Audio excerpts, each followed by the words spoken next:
Thank you for clicking to watch this video.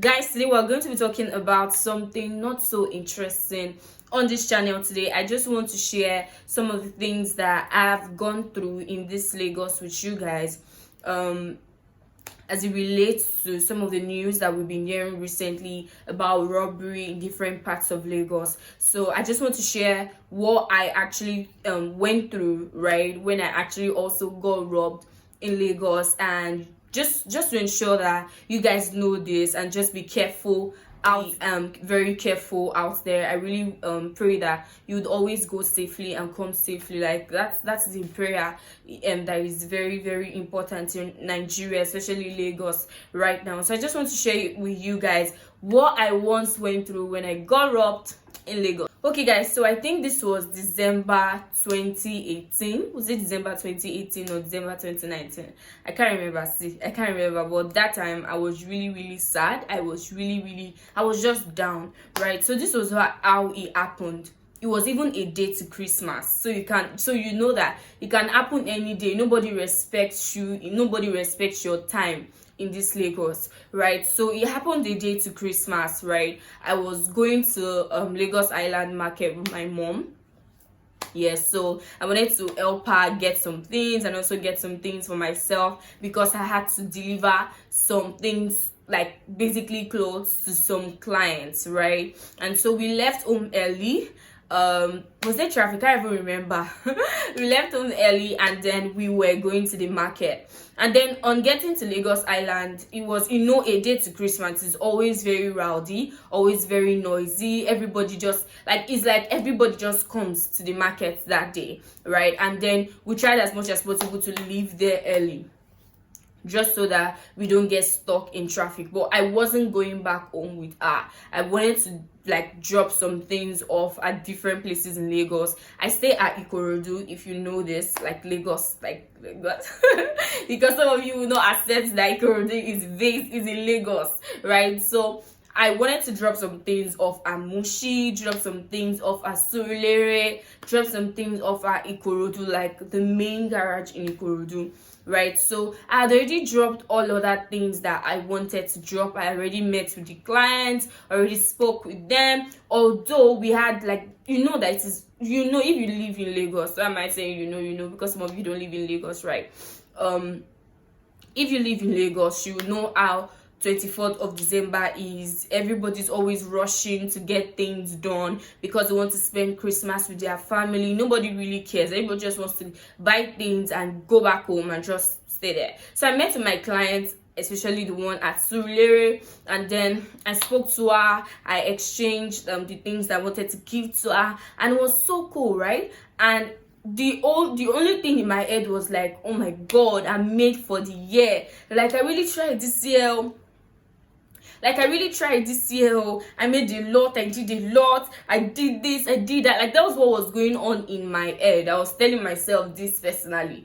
Jeje, I was telling myself this until I left the place and I was on my way back home. Take note that I said that I live in Ikorodu, right? And then this other person that I wanted to give, this was the last delivery. I couldn't send dispatch riders because 24th of December, especially in Lagos, it feels like dispatch riders, you can't call them.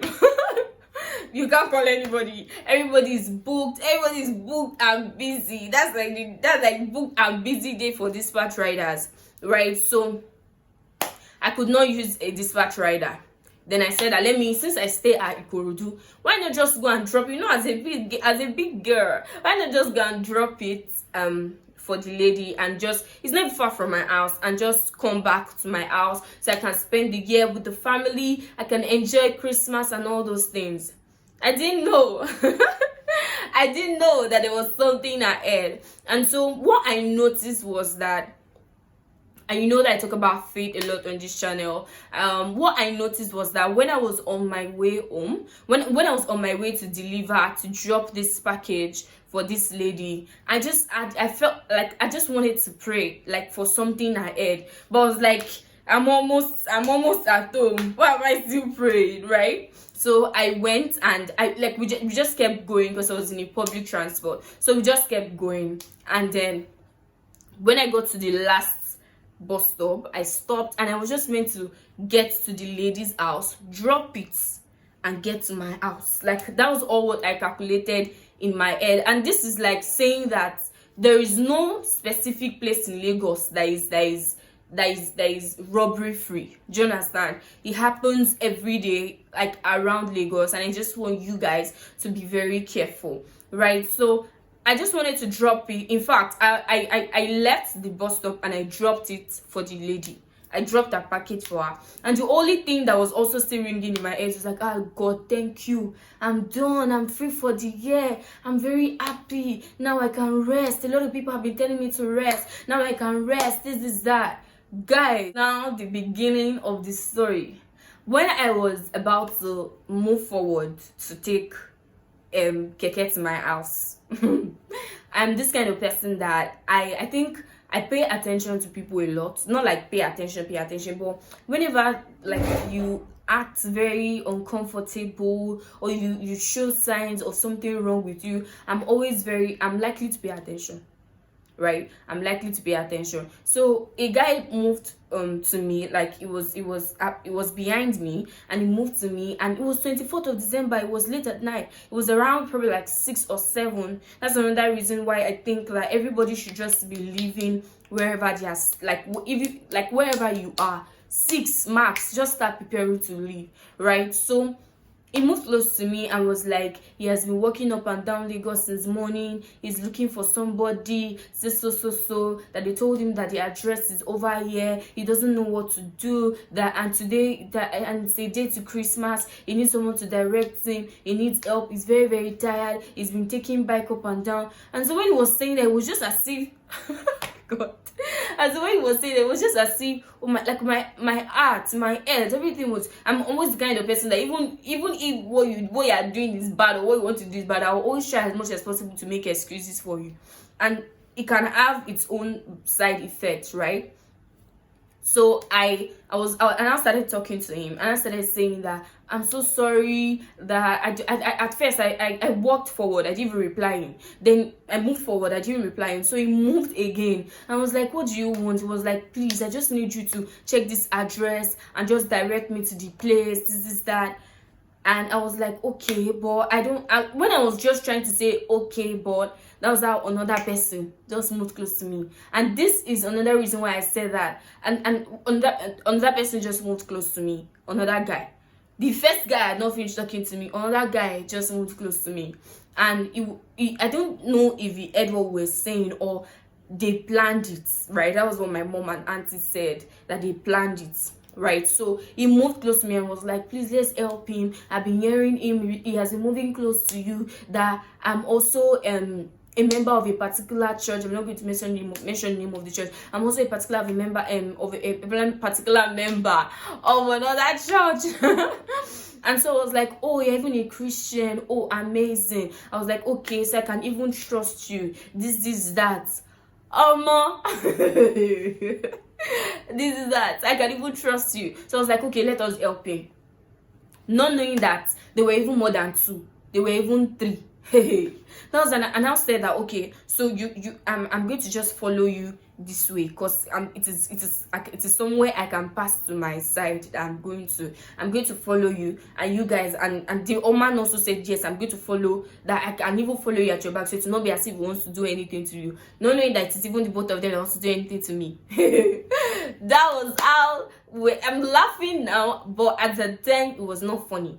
It was really, really not funny, right? So we moved, and I followed, and I was going. They were following me and all, not knowing that they already had somebody in front. Guys, I was shaking when I got to the front and I saw that they were even more than that. It was just me, and the funniest part was that people were watching. People were seeing what they were about to do to me, but they couldn't do anything. I don't know why they were not able to do anything, or it's just a Nigerian thing to just keep watching, like just keep looking, or just open your camera when someone else is getting hurt, or when someone else, they want to harm someone else, and you can't even call, like you can't even get the attention of like people, right? And so people were looking, and they just told me they collected my phone, collected my money. The one that even paid me the most was that it even got to the point where they I'm just summarizing it, right? It got to a point where they collected my mom's money that was with me. They took everything, everything that I had in my head that I had worked for all through the year. They took everything. And I think one thing that saved me was that I kept my ATM card from my purse, I think, right? That was one reason why they didn't have access to my ATM card and all of those things, and they returned my purse, but they took my phone, took my money, took my mom's money, and you know when a lot of people are attacking you at once, and they were guys, 3 guys, like, I was so scared. I didn't know the next thing they were going to do to me. I was so scared. I didn't know the next thing they were going to do to me. And so I was just giving them everything, like all the things that I felt that I had worked for, guys. And it was now very late, like starting from the time that I met this first person, it was very late. And then my parents were already worried. They were already looking for me, already going to the police station. Like, it was my first time experiencing something like that in Lagos. Like, nobody told me this. Maybe I've been hearing of people getting robbed in traffic. That's the only one I've been hearing of, not the one that somebody will come and say that they need help. And I'm the kind of person that will even pay attention to you whenever you say such a thing and all. And I was so shocked that almost, so this is what they used to do in Lagos, right? But then I got home. It was a date. Christmas was like that was like the least. That's like, I didn't have fun that Christmas. Fun where, like, it was so painful. I was sad. The only thing that kept me going was that I had my mom and dad where they knew that it was not something I was familiar to, and so they kept encouraging me. They kept talking to me, praying for me. And then my friends were so amazing. They kept coming to my house to stay with me, to see that I wouldn't be thinking and all, like, just to ensure that I'm fine, I'm cool. And that was just how, like, I don't know how I got out of that phase, but I just knew that God just kept raising help, like, God just kept helping me, and I was able to bounce back on my feet, guys. And this is just the end of the story. I can say everything in just few minutes, but what I went through that night, I don't ever pray for anybody to actually go through something like that anymore. And I'm just trying to say this just so that you can be very vigilant, you can be very aware of the things that are actually going on in Lagos, and just be very careful. Pay attention to the people that are even walking by your side. Pay attention to people that are even walking near you, and don't let anybody take advantage of you. Guys, if you enjoyed this my story, I'm laughing now, God, it is not funny. But then, now I've gotten over it, right? If you enjoyed this video, don't forget to subscribe to my channel, turn on the notification bell so you can get updated whenever I upload a new video. My name is Adebayo Esther. You can follow me on Instagram, follow me on Twitter, and yeah, we're going to be catching up. Bye for now.